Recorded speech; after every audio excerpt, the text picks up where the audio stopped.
So you have all these people on the internet who are like, oh, I found this video of a hospital and there's nobody there. The hospitals are empty. Where's the coronavirus scare? You see, it's all hyped up. People are blowing this out of proportion. It's just being completely exaggerated.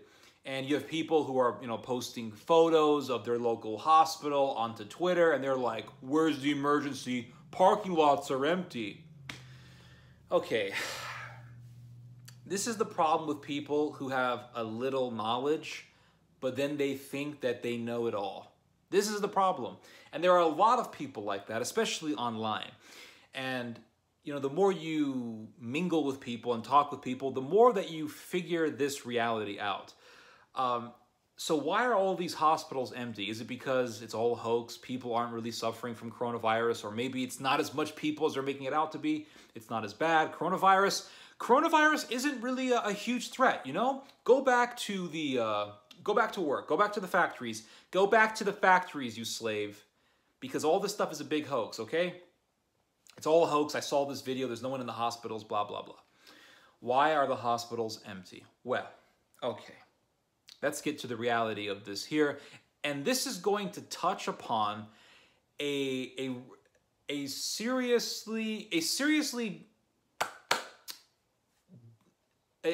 reality of how demented American society is. And I know you guys don't like hearing about this because, what do I know? I'm just some Middle Eastern guy. Why am I criticizing Americans and all that stuff? But here is the reality. Hospitals are no longer accepting appointments with people for non-essential procedures. They're no longer doing non-essential appointments. That's what this is.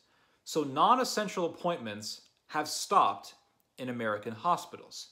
They're only accepting people who are in emergency situations. They're only doing emergency situations. That's why they're empty. Do you really think that they're just going to allow a bunch of coronavirus people, like people who are infected with coronavirus, to just mingle around the waiting room? You think they're going to have a bunch of people infected with coronavirus just walking around the hospital cafeteria? And the reason why they are no longer accepting non-essential appointments is because they know that if they start accepting people for non-essential reasons, non-essential medical reasons, you'll have the whole hospital flooded with people who don't need to be there. And then what happens when you have someone infected with coronavirus who really does need the help? Now you have somebody infected with coronavirus in a building with a bunch of people who really don't need to be in the damn hospital. And because one person infected with coronavirus will infect 2 to 3 more people, you'll have 2 to 3 people infected with coronavirus in that hospital. And they're going to walk around and they're going to infect. Each one will infect 2 to 3 more people. And the virus will spread faster. That's why these hospitals are empty. And you have these, frankly, assholes. That's what these people are. These are, and don't give me this crap about bad language. Save it for somebody else. I really don't give a damn, because everybody in this world has watched movies with cuss words. I know you have watched at least one movie that has a cuss word in it, and you didn't, call the director of the film and said, my child heard a bad word, so don't give me crap about that. These people, frankly, are scum, attention-seeking assholes. They're walking into a hospital building with their cell phones, and they're like, I'm Mr. Investigative Journalist. Huh, you see? No people. It's empty. The reason is because hospitals are no longer doing non-essential appointments. Simple as that. Because they are being prepared. They are preparing for a possible coronavirus outbreak, not the beer. They are bracing themselves for a potential coronavirus surge in their particular hospital. They don't want what happened in Italy. They're hoping that that doesn't happen, but they're preparing for a situation where the coronavirus surge would be as intense as what is happening currently in Italy and what has been happening in Italy. Now, if it wasn't serious, right, if this whole thing really is overblown, then why would hospitals be no longer accepting non-essential medical services? If it was all just overblown, then they would be accepting people for non-essential reasons. They would be having the same regulars that they always have into their hospitals. But that's not what's happening. A responsible hospital would do exactly what these hospitals are doing and make sure that they have enough room in case you have an influx of coronavirus infections, coronavirus victims.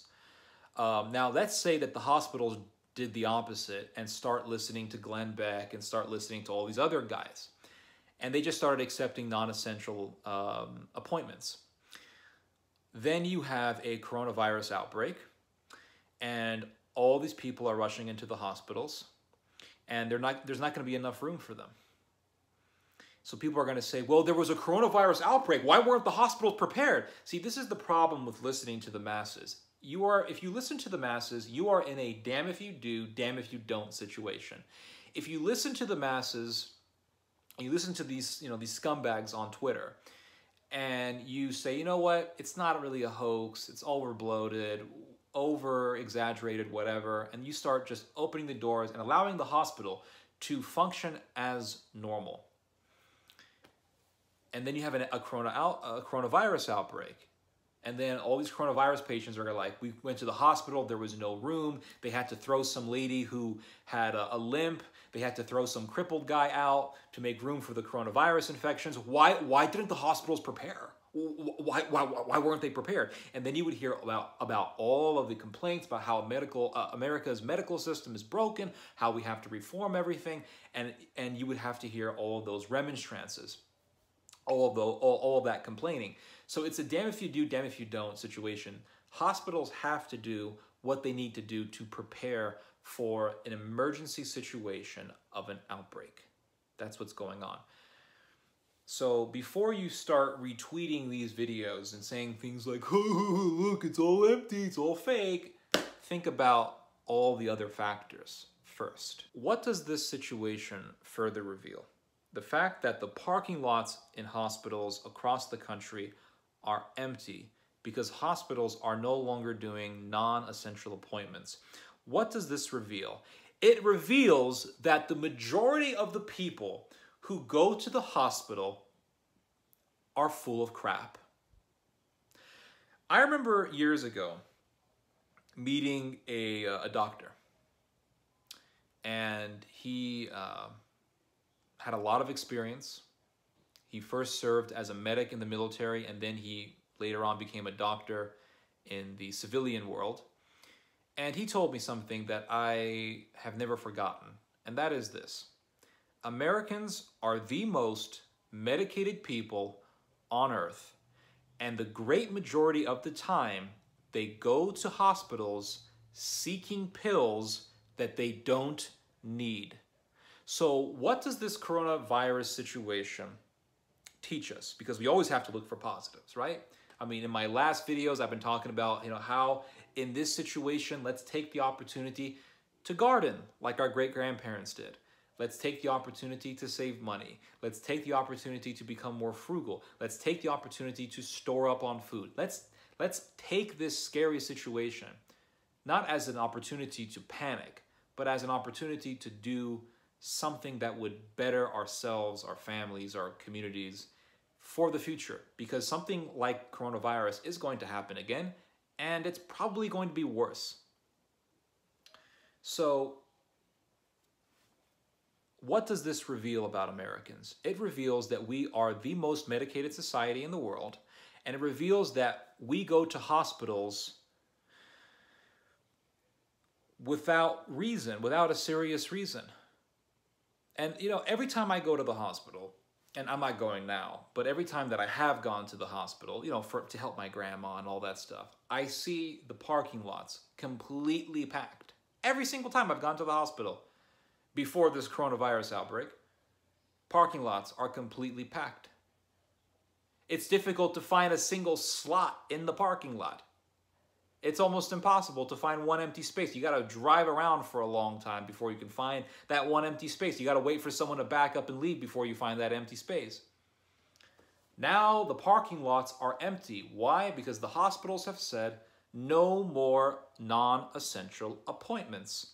So all these people going to the hospitals, clogging up the parking lots, clogging up the buildings, they don't need to be there. That's the reality. And I think Americans have become extremely paranoid about being medicated all the time, or, wanting a certain medication all the time. What is the real reason? When you feel a little bit of discomfort, you feel a little bit of pain, maybe you got a little shortness of breath, you got a cough, a little bit of irritation somewhere, and you go on Google and you type up whatever you're feeling. What do you always see? What are you always going to be told? You're always told it's cancer, right? You're always told it without fail. I got a slight pain on my stomach. Okay, stomach cancer. I found a mark on my skin. You look it up. It's skin cancer. And people turn crazy. That's why I never look up symptoms online. Never. I don't do it. Because I know I'm going to hear cancer, or I'm going to hear some weird disease that I've never heard of. You have a very rare condition of cancer. It's not just any cancer, it's a rare condition of cancer. And you will die unless you get to the hospital within the next 15 minutes.